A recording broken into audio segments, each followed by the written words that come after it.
Andrew Carnegie was born in 1835 in a small Scottish village called Dunfermline, the center of a centuries-old linen industry.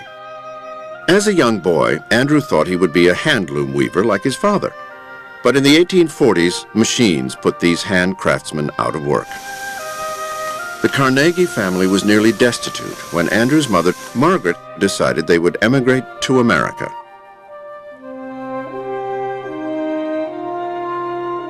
Margaret had relatives living in Pittsburgh, where they settled in 1848. Andrew was 12 when he got his first job at a textile factory, working 12-hour days for $1.20 a week. But his mother let him know she expected more from him. Carnegie's mother goaded him by telling him repeatedly that his father had failed, and that she herself felt the humiliation of that failure, and that she wanted redemption simply through his success. Spurred on by his mother, Andrew spent his free time educating himself at a local library. And within a year, he managed to land a better job at a telegraph company. It was there that the ambitious young man amazed everyone by teaching himself to decipher Morse code by ear.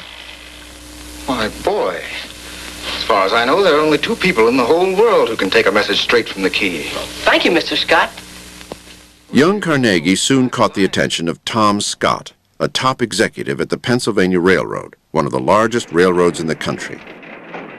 In 1852, Scott hired Carnegie to be his clerk and personal telegrapher, a job that gave this 17-year-old a bird's-eye view of big business.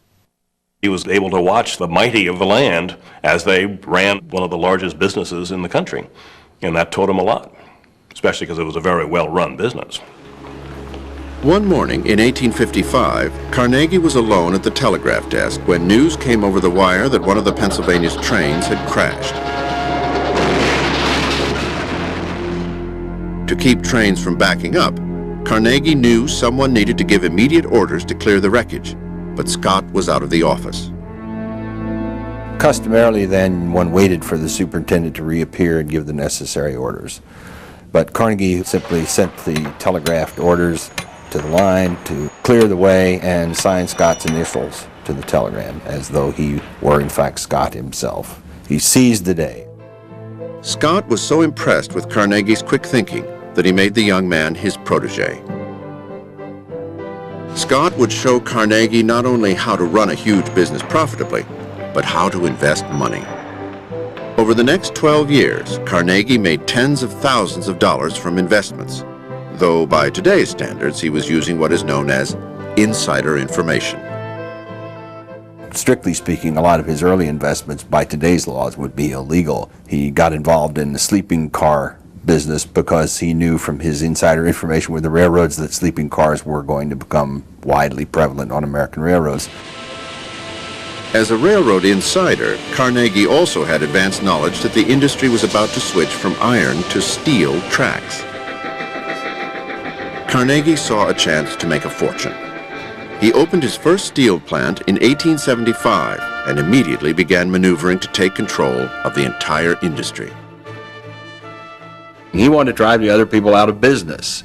Simple as that. And the way to do that was to be so efficient that you could cut your prices so low and still make money that no one could compete with you. By 1890, Carnegie was making more than $2 million a year. And at the time, there was no income tax. $2 million was $2 million. But Carnegie, unlike other industrialists of his day, wanted to give back to society. The self-educated Steel King would make libraries his signature gift.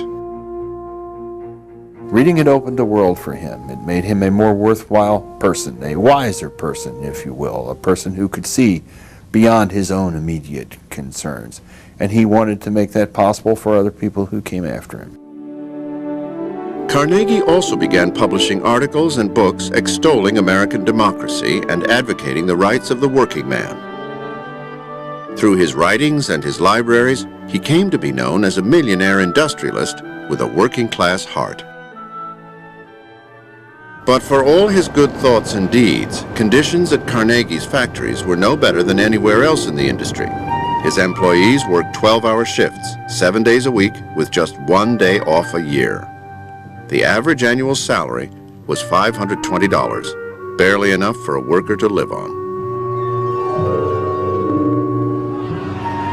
In 1892, workers at Carnegie's Homestead mill in Pennsylvania organized a strike. It started as a peaceful protest, but soon exploded into armed confrontation between thugs hired by management and the workers. 4 people died and hundreds were wounded, shattering Carnegie's image as a friend of the worker.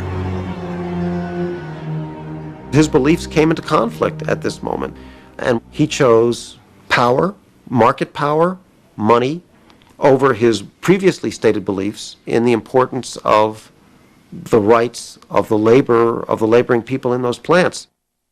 Carnegie's reputation never fully recovered from Homestead, but his business kept growing.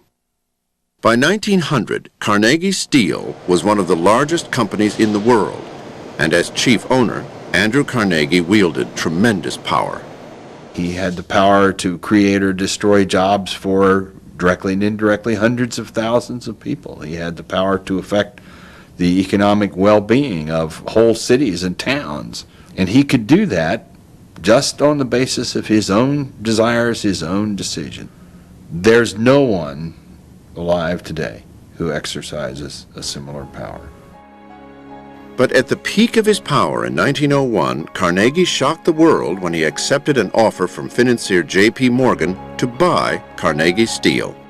Morgan sent an emissary to Carnegie to ask him his price for his steelworks, and Carnegie scribbled on a scrap of paper. The paper was taken back to Morgan, who looked at it and promptly said, "I accept that price." That price was $480 million. At the time, the biggest buyout in U.S. history.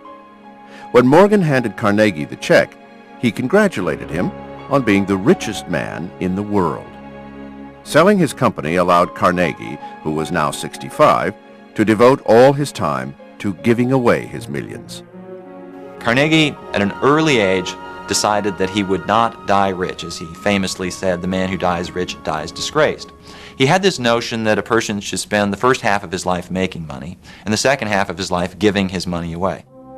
By the time he died in 1919 at the age of 84, Carnegie had given 90%, or roughly $350 million, to charity. The remaining 10% was divided between his wife and daughter and the Carnegie Foundation, which has continued his philanthropic work.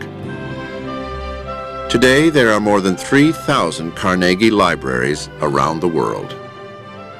The first library I ever took a book out of was a Carnegie library. I don't know how many of us there are in the world who can say that, but certainly an enormous number. How did that affect the world?